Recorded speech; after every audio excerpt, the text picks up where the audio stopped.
जय सच्चिदानंद सब बहन भाइयों को। कैसे हो आप सब लोग? मैं तो मज़े में हूँ और आशा करती हूँ आप लोग भी सब मज़े में होंगे। अच्छा तो आज हम कल बात की थी ना हमने कि हाँ, अगर कोई सच्चे मन से परमात्मा को पिता मान के सरेंडर करता है तो वो तो पिता बन के हर टाइम हमारे ध्यान रखने के लिए तैयार है, हमारी हेल्प करने के लिए हमेशा वो तो तैयार है, क्योंकि वो हमारा पिता है। और अगर किसी को किस्मत से कोई ब्रह्म ज्ञानी गुरु मिल जाए, गुरु तो बहुत होते हैं, गुरु तो बोला ना, सबसे पहले पैदा होते ही माँ ही गुरु है जो संसार के बारे में बताती है। फिर स्कूल गए, फिर वैसे सत्संग में किसी गुरु के पास, किसी संत के पास गए, गुरु बहुत मिलेंगे ज़िंदगी में।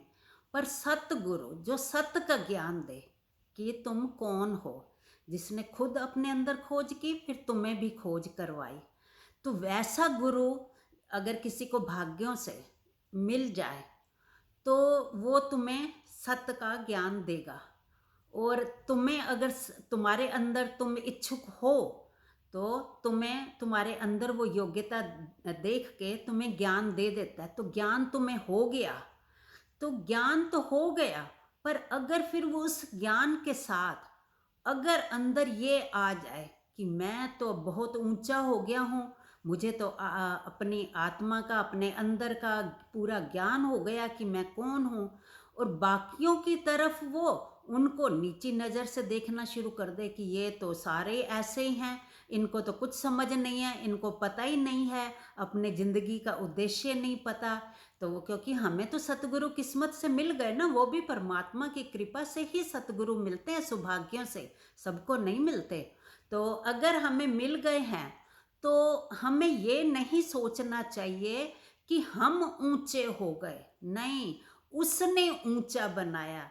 इस पे एक भजन भी मेरे को याद आता है, मैं नीवी मेरा सतगुरु ऊंचा, ऊंचिया नाल मैं लाई, मैं नीवी मेरा सतगुरु ऊंचा, ऊंचिया नाल मैं लाई, सदके जावा मैं ना ऊंचिया जिना नीविया नाल निभाई। वो तो सतगुरु की बढ़ाई है जिसने हमें जीव, हम तो अपने आप को जीव बना के बैठे थे ना, जीव बने हुए थे, तो उसने हमें जीव से ब्रह्म बनाया। ये सतगुरु की बढ़ाई है, ये हमारी, इसमें हमारी कोई बढ़ाई नहीं है।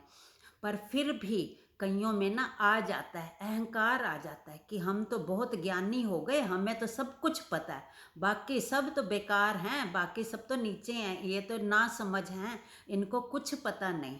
कहते हैं ज्ञान भी तब तक फायदेमंद रहता है जब तक अहंकार नहीं आया उस चीज़ का।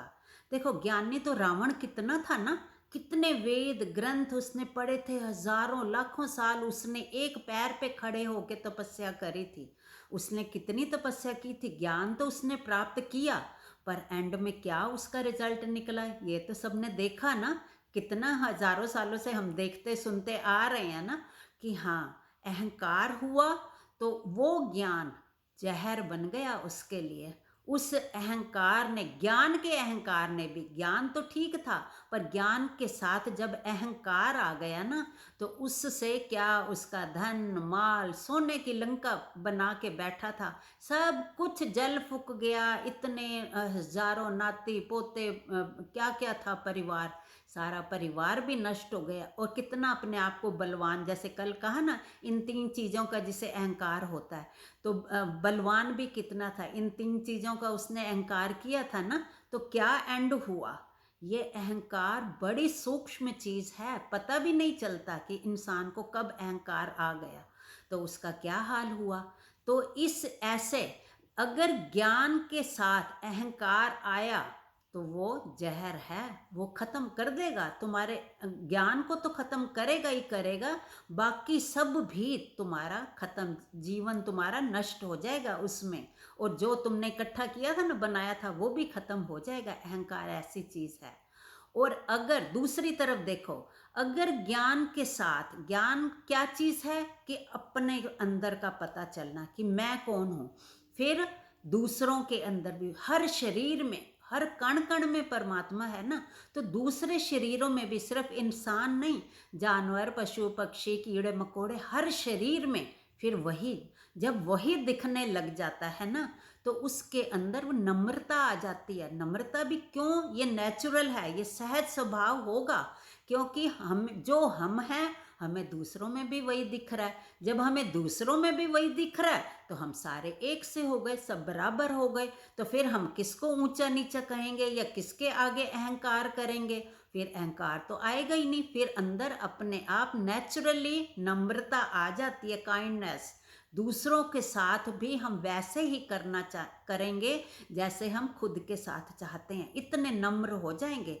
ज्ञान तो ऐसा बनाता है, इंसान को नम्र बनाता है, क्योंकि ज्ञान तो है ही सुखों का सागर ना, तो वो तो सुख सागर सबको बना देता है, अपने जैसा ही बना देता है। जैसे एक गिलास पानी और एक समुंदर, तो गिलास में जो पानी है वो भी उतना ही ठंडक देगा जितना समुंदर का पानी देता है। तो वो फिर उसी की परमात्मा के गुण उसमें आ गए ना, जब ज्ञान मिल गया, तो अपने आप को जान लिया कि मैं कौन हूँ, तो फिर वो दूसरों से नफरत या अपने को ऊंचा, किसी को नीचा वो नहीं करेगा। वो तो इतना नम्र हो जाएगा अपने आप नेचुरली, क्योंकि जैसे हम अपने साथ व्यवहार नम्र बन के ही करते हैं ना, अपने शरीर को मारते काटते या अपने को गाली गलौज थोड़ी करते हैं, कष्ट नहीं देते ना अपने शरीर को। तो फिर हम सब में सबको अपना रूप जानेंगे, अपने जैसा ही शरीर मानेंगे, अपने जैसा ही परमात्मा मानेंगे, तो फिर हम वहाँ अहंकार नहीं करेंगे, नम्र हो जाएंगे, नम्रता दिखाएंगे। तो यही है ज्ञान। अगर अहंकार कर लिया तो वो जहर बन जाता है। अगर हमने उससे नम्रता सीख ली या नम्रता आ गई हमारे अंदर, तब समझो कि वो अमृत है। ज्ञान अमृत है, जहर नहीं है। तो नम्रता जब आ जाए ना, तो समझ लेना कि इसको असली, इस शरीर को, इस इंसान को असली ज्ञान हुआ जब वो नम्र होके हो जाए। तो नम्रता ज्ञानियों का गुण है, वो अमृत है। क्योंकि वो अमृत है तो वो ज्ञानियों को भी अमृत रूप ही बना देता ना, सच्चिदानंद रूप, तो वो अमर हो जाते हैं, अमृत रूप बन जाते हैं। तो कभी भी ज्ञान के साथ कभी भी अपनी परख खुद करना कि ज्ञान के साथ अहंकार तो नहीं आ गया हमारे अंदर। अहंकार की तो कहते हैं एक चिंगारी जैसे पूरे घास के ढेर को, लकड़ी के ढेर को जला देती है ना, अहंकार की एक चिंगारी पूरे ज्ञान को भस्म कर देती है। तो हमने ऐसा नहीं करना, अपनी परख खुद करनी है। ज्ञान तो कर लिया, पर उसका ध्यान भी कि हमारे अंदर अहंकार तो नहीं पनप रहा, इसके साथ साथ उस चीज़ का ध्यान रखना है। अपने को अगर नम्र हो, अपना अपने अंदर का कहते हैं जितना हमें पता ना, किसी और को नहीं पता।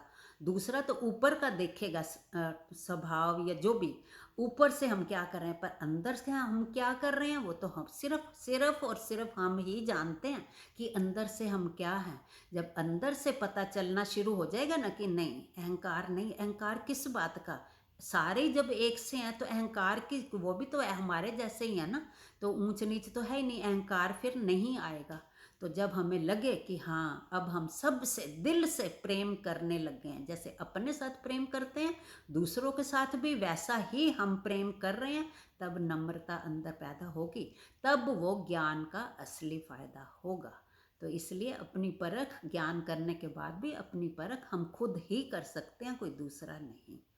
जय सच्चिदानंद। बाकी चर्चा कल करेंगे।